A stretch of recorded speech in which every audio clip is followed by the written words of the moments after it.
Hi guys, today we're going to be working on interval notation. So it's really just a shortcut for how to write the solution sets when you're dealing with inequalities. It's really nice. It takes a little bit of practice to get used to, but once you get it down, you'll have it awesome. So in our setup, we always put them in the order of where they begin to where they end. Or you can think about it as left to right. When we're dealing with a less than or equal to or a greater than or equal to, the notation we're going to use is going to be a bracket. So it'll begin at a bracket, end at a bracket. So it would look something like that. You would put your beginning number first and then your ending number second. Remember when we're graphing the inequality with a less than or equal to or greater than or equal to, we used a closed circle. If we're using less thans or greater thans, we use parentheses. So parentheses are represented. We do where we begin to where we end, and we use an open circle. I sort of use this notation to help me remember it. So my trick is that an equal to sign looks like an equal to sign on the bracket. So see the equal to sign on the bracket? For my parentheses, I remember that if I put two parentheses together, it looks like an open circle. So those are my tricks for how to remember which is which. All right, so first we're going to go through and we're going to graph each of these. So it says to graph on the number line and then write the interval notation. So there's two steps to do for these. So this reads -3 is less than or equal to x, which is less than or equal to 5. So at -3, because it's equal to, I'm putting a closed circle, and at 5, because it's equal to, I'm putting a closed circle. So -3 would be here, 5 is here, they both get a closed circle. X is landing in the middle of them or between them. That means I begin at -3 and I end at 5. So we just talked about this as where it begins, or the number on the left to the number on the right. So I'm beginning at -3.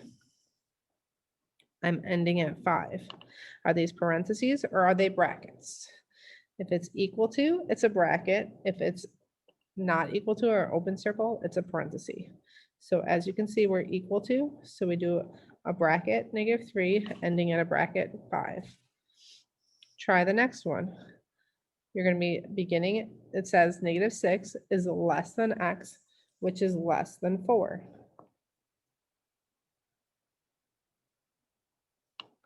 We're putting a -6 on our number line. We're putting a 4 on our number line. Are you using open circles or closed circles? Good, you're using open circles. Very nice. They're less than, so they're not including the number. X is between them, so X is going in the middle, so I'm connecting them. Where did we begin? We began at a -6. Where did we end? We ended at 4. Are they included? Nope, so we use parentheses. They don't have to match each time, it could be different. So let's look at an example. See, they're going to be different this time. Where is this graph beginning? Where is this graph ending? Try it. Pay attention to the inequality sign. It tells you whether to use a parenthesis or a bracket.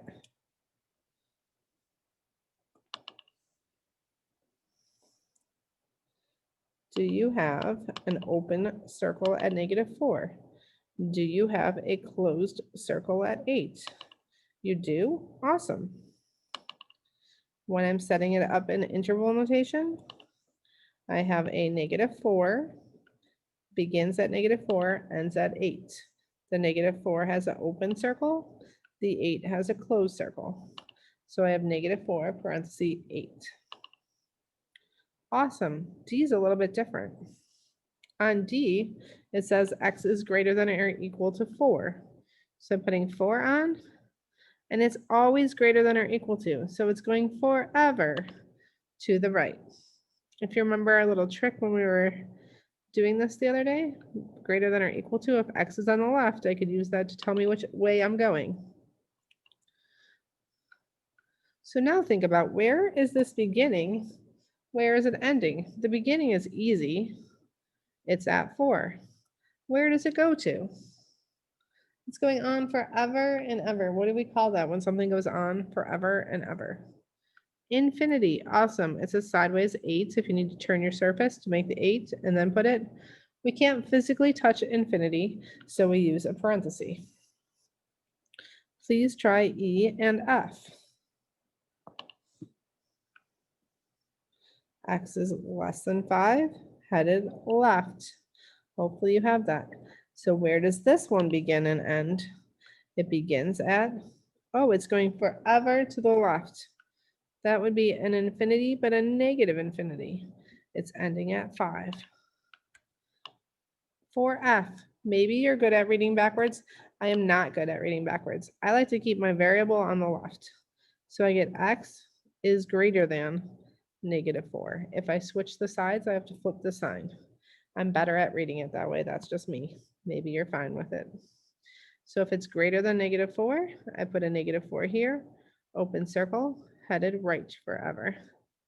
So where does it begin? Where does it end? It begins at -4. It goes to infinity. Nice job. So why do we do this notation? It's so much easier to write things. All you need to know is the starting value and the ending value and whether or not they're included. So pick your choice, which one of these is true for exercise 5. -12 is less than or equal to X, which is less than 4.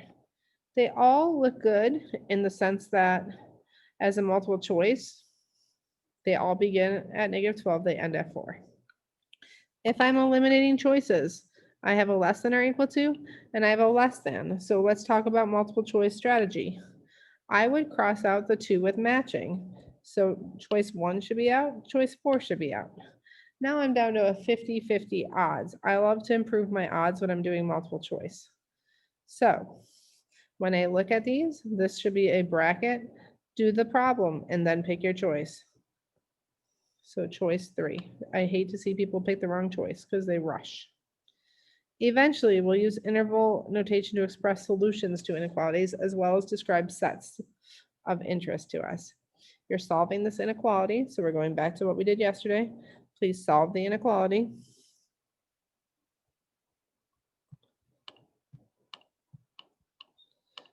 So I subtract the 12 over on each side. I divide by a negative. Ooh, I'm dividing by a negative. What does that mean? It means we're flipping our inequality sign. X is less than 3. I'm graphing X is less than 3. Open circle or closed? Good. We are doing an open circle at 3. And it's heading forever to the left. Where does it begin? It's forever to the left, so that's negative infinity. Where does it end? At 3. Awesome. You're just going to you're going to practice these on exercise 4. And number 5 is a good one. So do the practice on 4, fill in on your own.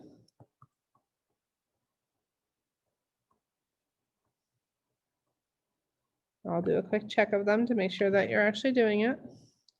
And then we'll look at example 5. So pause while you do that and then come back when you're ready for example 5.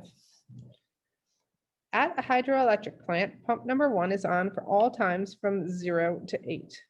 Pump number 2 is on all times in the interval 4 to 18. When are both pumps on? I like to do this with a picture.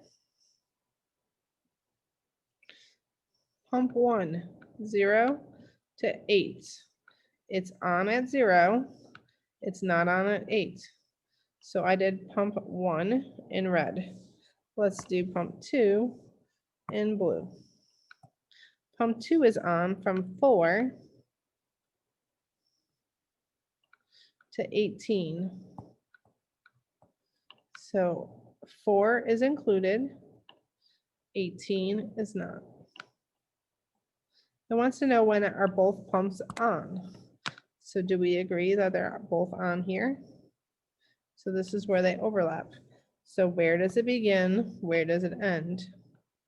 So it begins at 4 with a closed circle. It ends at 8 with an open circle. So which one of these is saying from 4 with a closed circle to 8 with an open circle? Awesome. Choice 1. I agree. If you're in class, you can show me your intervals when you're done on example 4. I'll be happy to check them for you. Otherwise, you're going to do the practice after. Thank you so much.